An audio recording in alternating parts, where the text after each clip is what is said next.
Time travel एक ऐसा concept है जिसने हमें हमेशा से आकर्षित किया है। इस इमेज को आप ध्यान से देखो। क्या आपने कुछ नोटिस किया? ये 1995 के एक रेसलिंग मैच की फोटो है जिसमें एक इंसान मोबाइल फ़ोन जैसी चीज़ लिए रेसलिंग मैच देख रहा है। लेकिन दोस्तों, 1995 में स्मार्टफोन जैसा तो कुछ था ही नहीं। तो क्या इस इंसान ने टाइम ट्रैवल किया था? वैसे ये टाइम ट्रैवल का इकलौता एग्जाम्पल नहीं है। टाइम ट्रैवल क्या है? क्या किसी ने कभी टाइम ट्रैवल किया है? और क्या हम अपने फ्यूचर या पास्ट में जा सकते हैं? आइंस्टीन की थ्योरी ऑफ रिलेटिविटी के अकॉर्डिंग टाइम कांस्टेंट नहीं है। इसका मतलब टाइम बैंड या स्ट्रेच हो सकता है। जैसे अगर हम फास्ट ट्रैवल करें तो हम टाइम को डिफरेंटली एक्सपीरियंस करेंगे। इंटरनेशनल स्पेस स्टेशन में रहने वाले एस्ट्रोनॉट्स पहले से ही एक प्रकार के टाइम ट्रैवलर्स हैं। वे पृथ्वी पर हमसे थोड़ी धीमी उम्र के हैं क्योंकि वे बहुत तेज़ी से आगे बढ़ रहे हैं। यहाँ तक कि हमारे जीपीएस सिस्टम भी टाइम ट्रैवल के प्रिंसिपल्स का यूज़ करते हैं, क्योंकि अंतरिक्ष में सैटेलाइट और ज़मीन पर घड़ियों द्वारा अनुभव किए गए समय में अंतर होता है, जिसे सैटेलाइट को एडजस्ट करना पड़ता है। अगर आप अंतरिक्ष में जाते हो तो आपके लिए अलग टाइम होगा और पृथ्वी पर रह रहे लोगों के लिए अलग टाइम होगा। स्पेस में टाइम अर्थ के कंपैरिजन में स्लो है। ये सब तो ठीक है, लेकिन क्या पास्ट या फ्यूचर में कई साल आगे या पीछे ट्रैवल किया जा सकता है? यहाँ चीज़ें मुश्किल हो जाती हैं।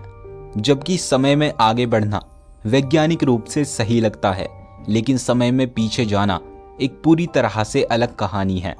कई वैज्ञानिकों का मानना है पास्ट में ट्रैवल करने से पैराडॉक्सेस क्रिएट हो सकते हैं। जैसे कि अगर आप पास्ट में जाएं और आप अपने ग्रैंड पेरेंट्स को मिलने से ही रोक दें तो फिर क्या होगा? क्या आप ऐसा कुछ कर पाएंगे? और इससे फ्यूचर में क्या चेंजेस आएंगे? तो अभी के लिए टाइम मशीन में कूदने और इतिहास को बदलने का विचार कल्पना के दायरे में ही बना हुआ है। एल्बर्ट आइंस्टीन ही थे जिन्होंने हमें सपने देखने के लिए एक वैज्ञानिक ढांचा दिया। आइंस्टीन की स्पेशल थ्योरी ऑफ रिलेटिविटी ने हमें टाइम डायलेशन के कॉन्सेप्ट के बारे में बताया। इस घटना का मतलब है कि अगर कोई इंसान रेस्ट पर है यानी मोशन में नहीं है और कोई इंसान तेज गति से चलता है तो उसके लिए समय धीमी गति से चल सकता है। ये सिर्फ थ्योरी नहीं है, बल्कि इसे हवाई जहाज़ों पर एक्यूरेट एटॉमिक क्लॉक्स के साथ सिद्ध किया गया है। दोस्तों, क्या आप वर्म होल्स के बारे में जानते हैं? वर्म होल को दो पॉइंट्स के बीच की दूरी तय किए बिना ब्रह्मांड की एक जगह से दूसरी जगह तक जाने का रास्ता माना जाता है। वर्म होल न केवल ब्रह्मांड के भीतर दो अलग अलग जगह को जोड़ सकते हैं, बल्कि वो दो अलग अलग ब्रह्मांडों को भी जोड़ सकते हैं।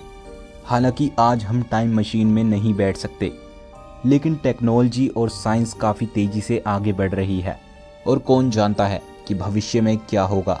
हमारा ब्रह्मांड और ये दुनिया कई रहस्यों से भरी हुई है। वैसे क्या हम कभी टाइम ट्रैवल कर पाएंगे? आप इस बारे में क्या सोचते हैं? मुझे नीचे कमेंट करके ज़रूर बताना। इस वीडियो को लाइक और शेयर करके मेरे चैनल को सब्सक्राइब ज़रूर करें। वीडियो देखने के लिए थैंक्स।